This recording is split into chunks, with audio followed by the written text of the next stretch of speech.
Good evening, church. Good evening. Tonight, we're going to talk about becoming spiritually mature. You've been waiting for this for years and years. Now, tonight, we're going to talk about becoming spiritually mature, the path and the process to becoming spiritually mature. Now, the Bible talks loads about this. It talks about this all over. The authors of the Bible are continually speaking and writing about how the process of becoming spiritually mature, it's inseparable. It's inseparable from moments of testing. Moments of testing are entirely connected to the path and process of becoming spiritually mature. Things that we read about, like all through the Bible, like in James. At the very beginning of James, starting in verse 2, we read, "Consider it great joy. Consider it a great joy, my brothers, whenever you experience various trials, knowing that the testing of your faith produces endurance, but endurance must do its complete work so that you may be mature and complete, lacking nothing." So God is seeking mighty men and women to live a life full of love, live a life full of faith, full of godliness in this broken generation. But mighty men and women, God doesn't just find them. He makes them.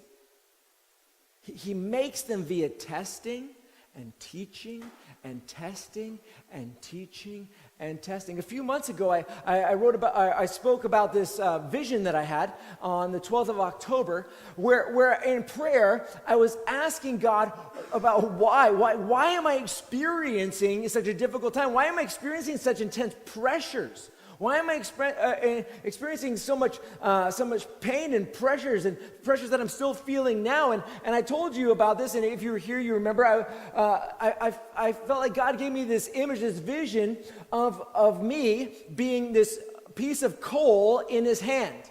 And how God was able to take this coal and write it on this window thing, and he was able to write with it so that it could be seen. And that's good. But then God was taking this piece of coal, which was me, and he was squeezing it in his hand and just crushing it with pressure. And it's because he was desiring to make a diamond out of this.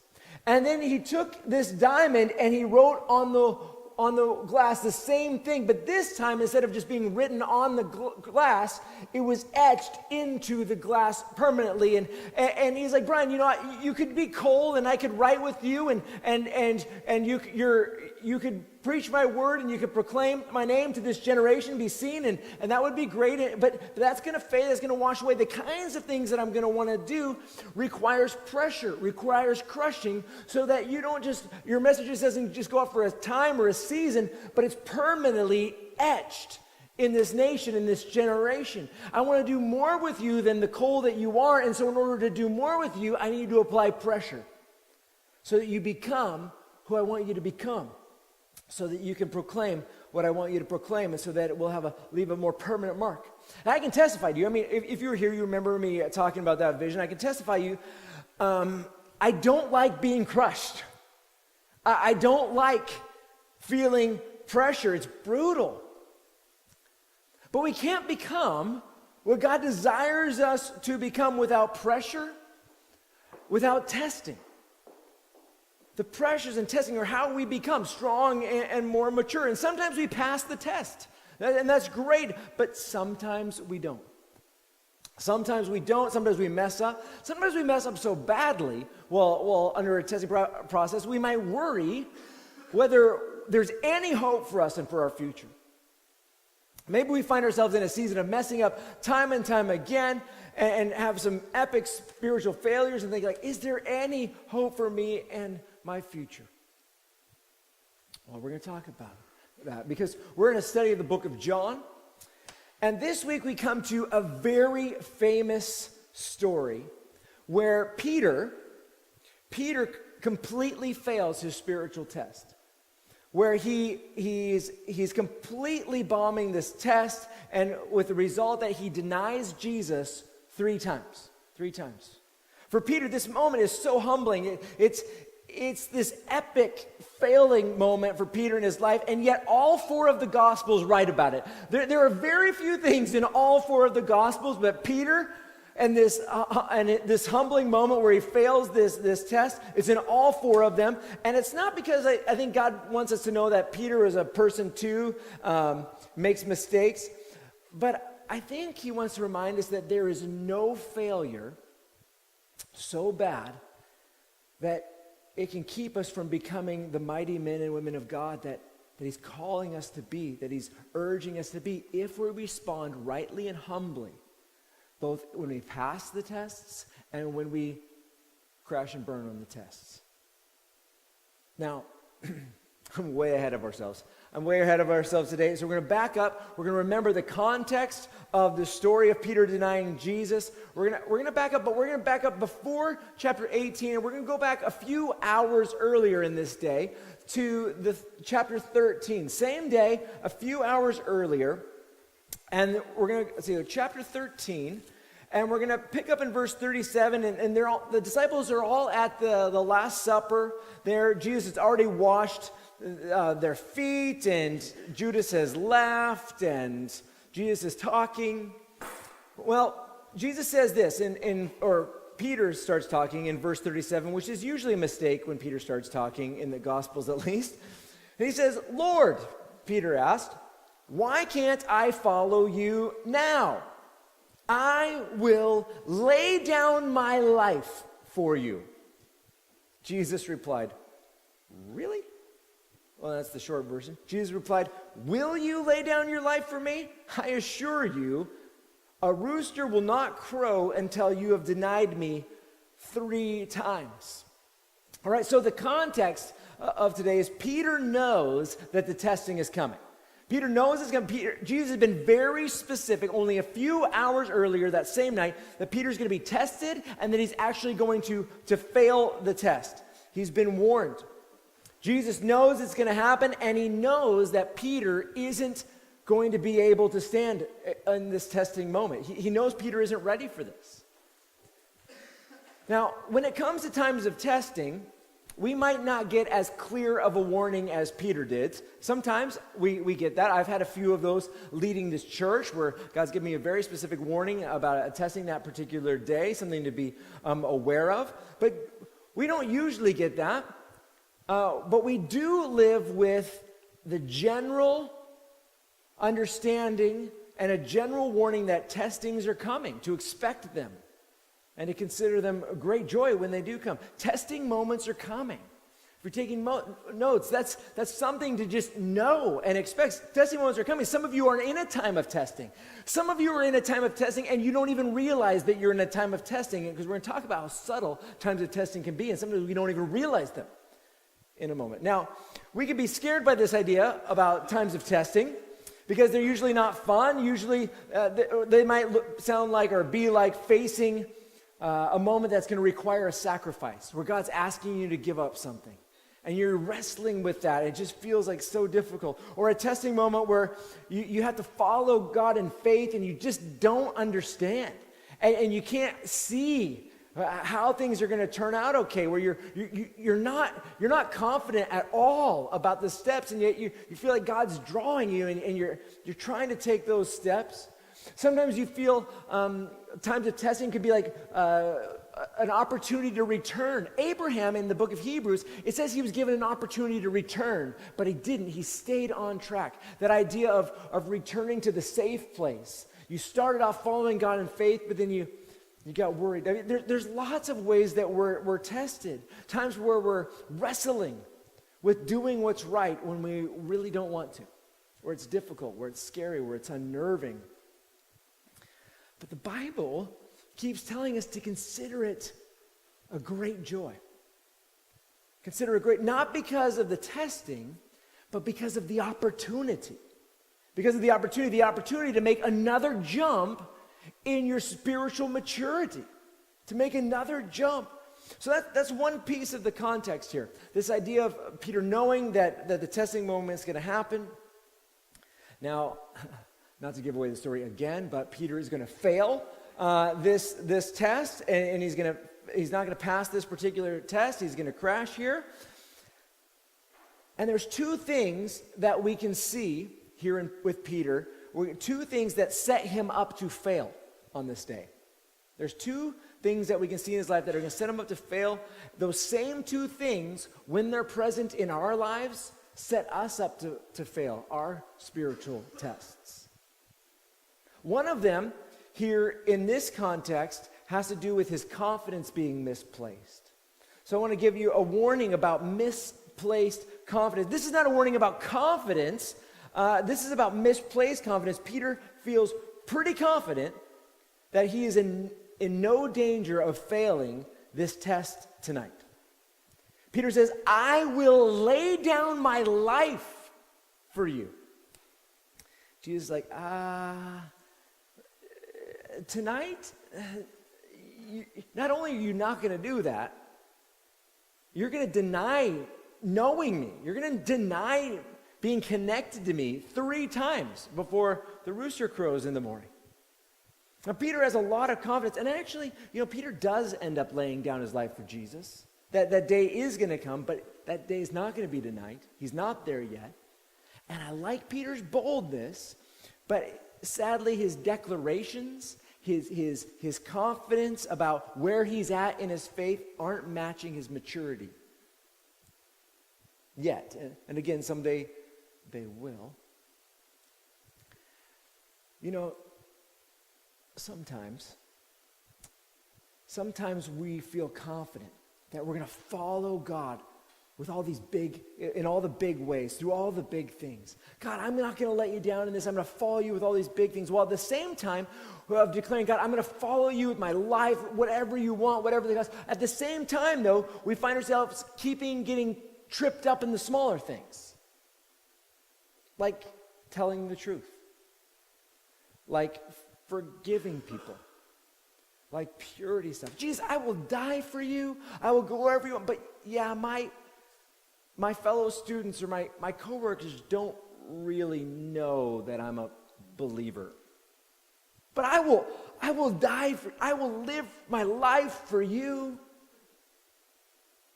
It's that little things, big things kind of conundrum. Well, Peter's got misplaced confidence.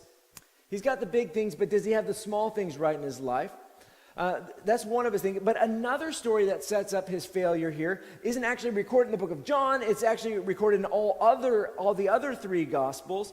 And I'm going to read it from Mark's version. Why Mark? Because Mark is kind of Peter's version of the gospel here. So kind of Peter's version of this moment in Mark chapter 14. Luke, Mark chapter 14. I'll find it somewhere. It's going to be after chapter 6. Mark chapter 14. So in the context is, Jesus has taken them to the garden, and he's going to pray, and he takes Peter, James, and John a little bit further ahead, and then Jesus becomes horrified as he thinks about what's about to happen, and he asks them to stay awake and pray while he goes a little bit further and prays. And then this is what we read in Mark 14, verse 37. So he's gone away to pray, not what I will, but what you will. And then, verse 37 says, then he came and found them sleeping. Simon, that's Peter's other name, are you sleeping? He asked Peter, couldn't you stay awake 1 hour?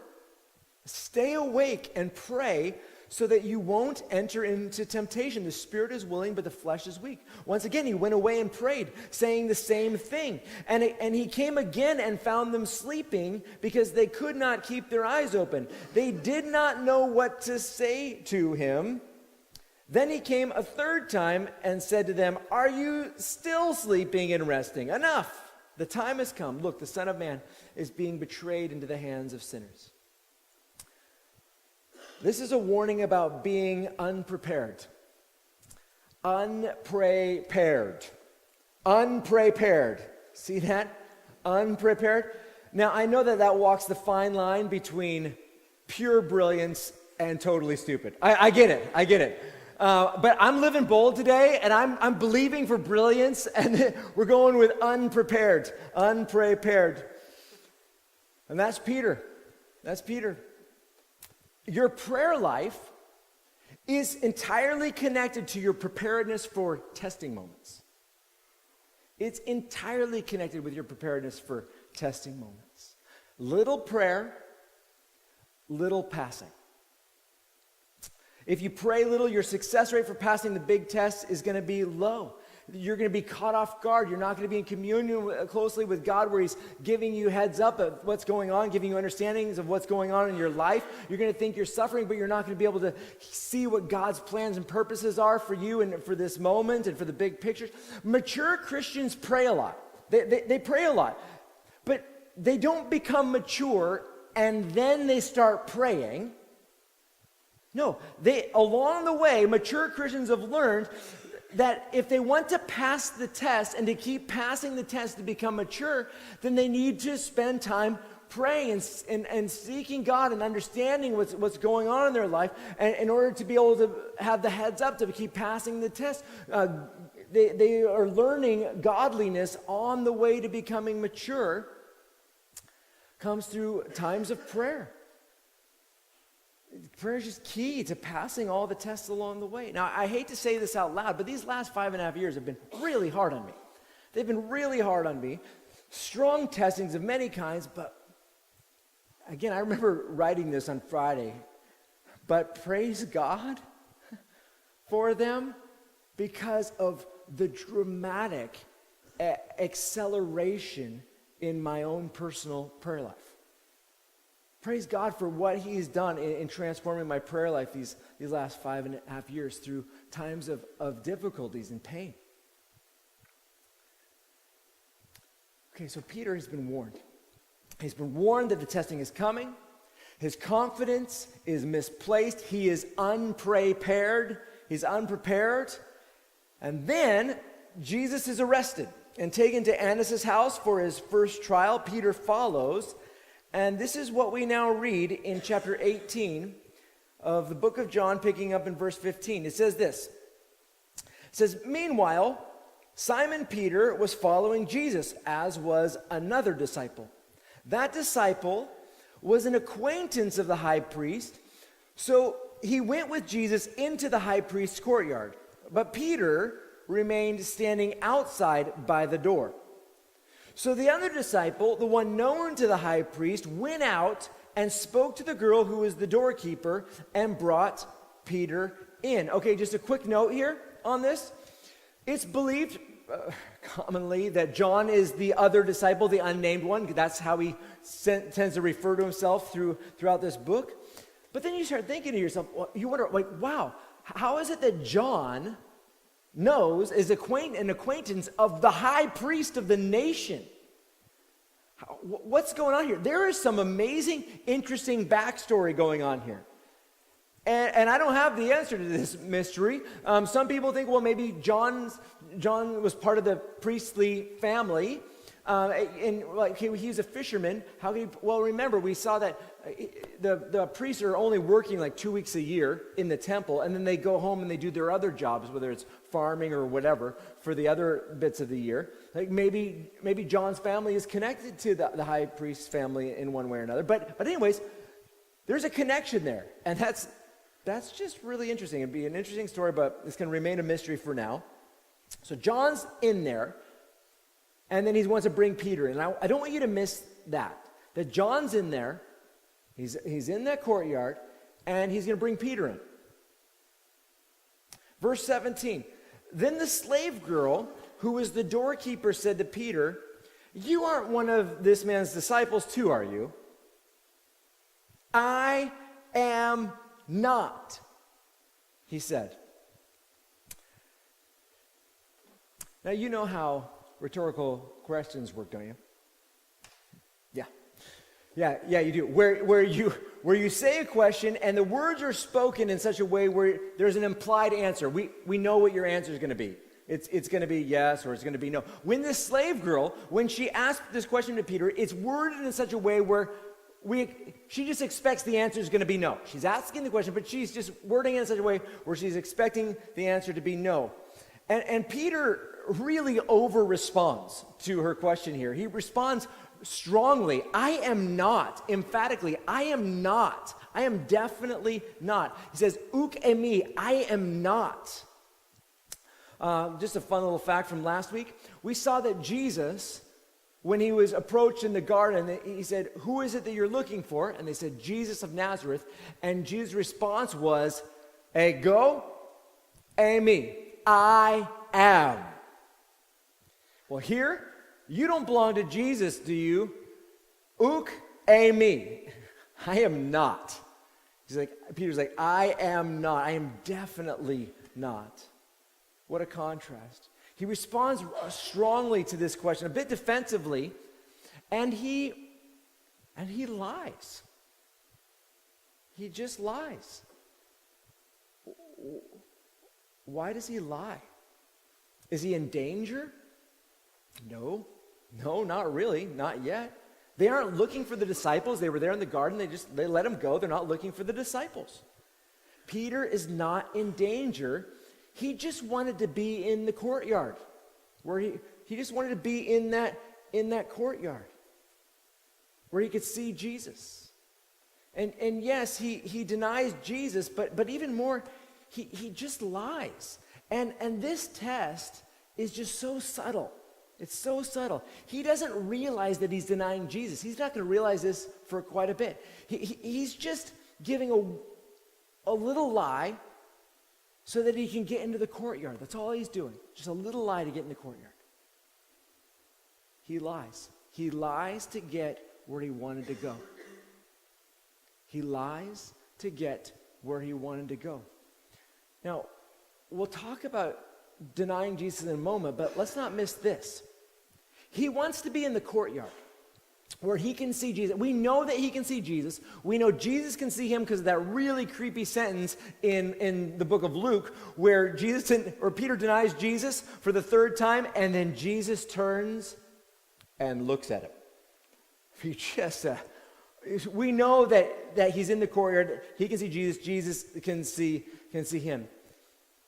And he failed this test by lying so that he could get where he wanted to be.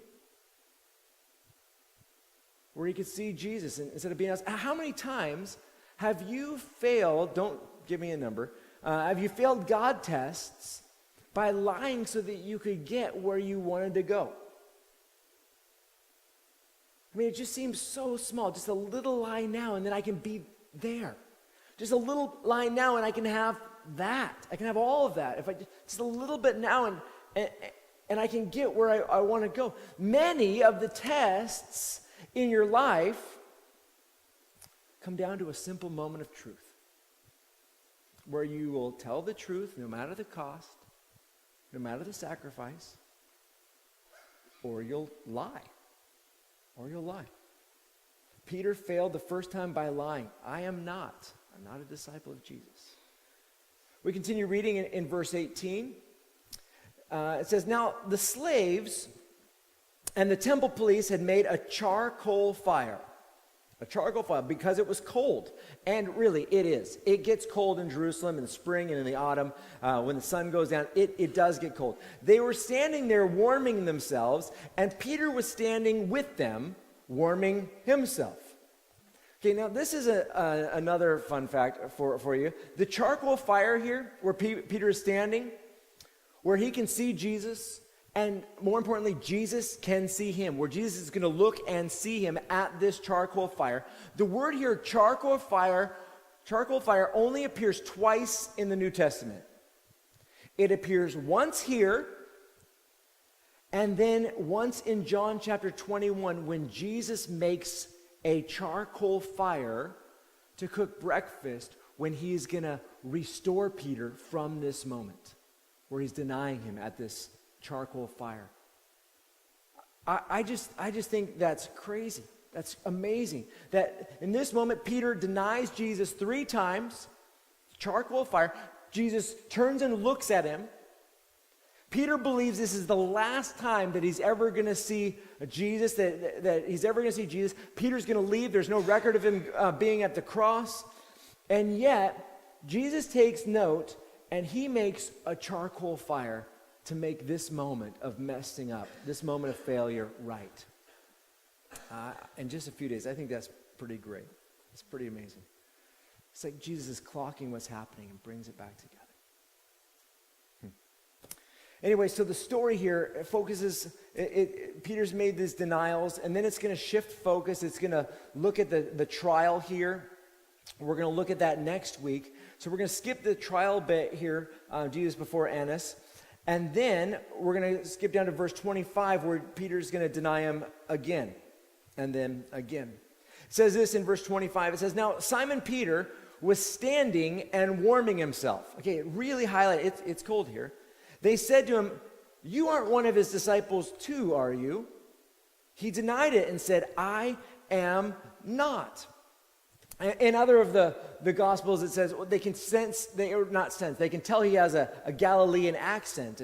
And yet still the way that this question is worded, it's expecting a no answer. You're not, no. That's the expectation. And Peter, again, is a little bit over the top, a little bit defensive in his answer. I am not. Okay, me. I am not. Again, I really don't think Peter's in danger. Historically, I've thought of him as being in danger. That's how I've kind of thought about this. I've thought about imagining him. If he says yes, then they're going to grab him and be like, here's another one of them. And they're going to drag him up there, stand him next to Jesus. They're going to beat him along with Jesus. They're going to mock him along with Jesus. And they're going to crucify him next to Jesus. That's kind of what I thought was going on here. That's how I imagined it. But then I was like, wait a minute, that's actually not what's going on. They're not pursuing the disciples. They let them go. John's there. John's around. He's in the courtyard. This is not like a high danger moment, but if they just don't want the disciples around. They don't want them there. Now, this might be an understatement, an incredible understatement, a major oversimplification, but let's talk about this lie here. He lies to avoid rejection. Maybe being pushed away from the fire. Maybe being shunned by these people. Again, this might be completely understated. But one of the ways that we fail tests is by telling little lies so that people will like us and not reject us. Maybe we change a few facts to spice up the story. Or maybe we take someone else's story and make it our story. Or maybe we just lie because we think that people would like us better if we tell a different version of ourselves. In the case of Peter here, telling me he doesn't know Jesus. I don't know Jesus, so they won't chase him away from the fire, kick him out, and so, just kick him out of the courtyard. Now, I'm going to throw out a bold statement here. I bet that there are some people in this very room who have lied in order to avoid rejection. Some will lie about their pasts to people that they want to date or that they are dating or want to marry or are marrying. They'll lie about their past so they don't get rejected by them. Because they want to be like, don't do that, okay? Don't do that. They're lying to avoid rejection. I bet some people have lied about or downplayed their belief in Jesus just to avoid some rejection by friends or family or whatever. Peter is denying Jesus, and that's a huge deal. He doesn't realize it. I want to keep saying that. He doesn't realize that's what he's doing. He's just telling just little lies here, and he's failing his testing moments one little lie at a time. Just one little lie at a time. He's failing, and he doesn't realize it yet. And so the story keeps going. And we read this in verse 26. One of the high priest's slaves, a relative of the man whose ear Peter had cut off, said, "Didn't I see you with him in the garden with the sword cutting off my relative's ear?" I mean, just thinking about this, again, John doesn't even mention that Jesus puts it back on. It's like, what else is it mentioned? Jesus puts it on, and then he takes it back off again, throws it on the ground, but just kidding. I don't know what's going on there. But John doesn't even mention that he gets second back. But you know that this guy was clocking. He was there. He saw Peter. He saw the sword. He saw the cutting off of his friend's ear, and he was clocking that. But again, verse 27, Peter then denied it again. Immediately, the rooster crowed. Others versions say he calls down curses on himself, and he swears that he wasn't there. Basically, this guy knows he was there. He saw him in the garden, saw him with the sword, saw him cutting off his friend's ear. You clock that kind of thing, right? He's been caught in his lie. He's been caught in his lie. And so he lies to cover his lies. He lies emphatically, no, I'm going to bring more passion in my lie, and then that will cover for it. I suppose when I think of the story of Peter denying Jesus, I think of it as this massive, massive fail moment. And it was, and we'll talk more about that in a second. But I hope you can see that massive fail moments happen from simple lie moments. Massive fails can be rooted in just simple lie moments, subtle compromises. And Peter's tested, and he fails the test because he doesn't see it. He's unprepared. He knew it was coming, but it's so subtle. He's not thinking, I'm here denying Jesus. In fact, I bet he has very good reasons in his own mind why he is lying, why it makes sense to him. Probably, my guess is that he's lying for these great reasons. Peter said that even if everybody else abandons you, Jesus, I will not abandon you. He's thinking, I want to be there and not abandon Jesus while he's on trial. I want to be there where Jesus can see me. I want to be there where he knows that he's not alone, where he's got friends, where I'm there within eyesight. I can hear what's going on. I can be close by. I bet that he has those good motives. If I can just get in there, then I can be with Jesus and not abandon him like other people can be. And so if I just say this little lie, then I can be there. Not abandoning Jesus. Good, justifiable reasons. Those great reasons can make us so blind to the very simple realities. You just denied knowing Jesus.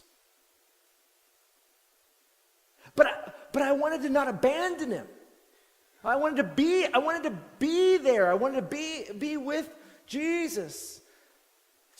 Those good reasons made him just so blind to what he was actually doing. And only when the rooster crows does he realize that he might not have abandoned Jesus physically, but he just denied 3 times knowing him. If you remember what Jesus said, what he taught in Matthew chapter 10, verse 33, he taught, whoever denies me before people, before men, I will also deny him before my Father in heaven. Like, this is a big deal. You deny me, I'm going to deny knowing you before God.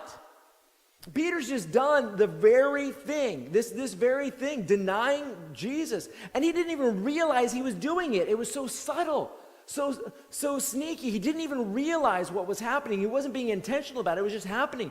When we distance ourselves from knowing and believing in Jesus so that people will like us, maybe, not reject us, we're denying our closeness with Jesus. We're denying Jesus, and that is a huge, huge, huge fail. We don't even clock that sometimes. How does Peter respond to his big failure moment? How does he respond? When he's tested, when he knows he's going to be tested, and when he just bombs the test. Well, the first thing he does is he goes out and he weeps bitterly, says the Gospels. He weeps bitterly, responding with weeping. When you sin, when you mess up with God, does it break your heart? Does it break your heart? I hope so. I hope that your love for God is so fresh and alive that failing the God test moments in your life, it moves you to tears. God, I'm so distraught at I missed that one. I'm so distraught. In 2 Corinthians 7, we see how godly grief produces repentance leading to salvation. Godly grief. Tears are good. Weeping in agreement with God about our mistakes is a powerful, restorative thing. It's powerful at restoring our relationship with Him. So I see Peter weeping. I also see that Peter doesn't run away from his friends.